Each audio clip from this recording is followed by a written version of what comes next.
দুর্নীতিতে যারা বিশ্ব চ্যাম্পিয়ন তারাই এখন দুর্নীতির আন্দোলন করবে, এটি বছরের সেরা জোকস মন্তব্য আওয়ামী লীগের সাধারণ সম্পাদক ওবায়দুল কাদেরের।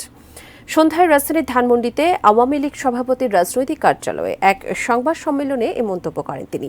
বেনজির ও আজিজের দুর্নীতি নিয়ে বিএনপির করা মন্তব্যের জবাবে ওবায়দুল কাদের বলেন, বিএনপির নিজেদেরই দুর্নীতির উদাহরণের শেষ নেই, তারা বিশ্ব চ্যাম্পিয়ন।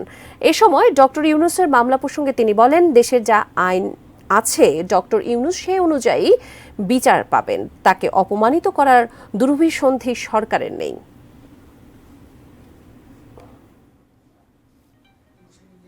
ফখরুল বলে দুর্নীতির বিরুদ্ধে আন্দোলন,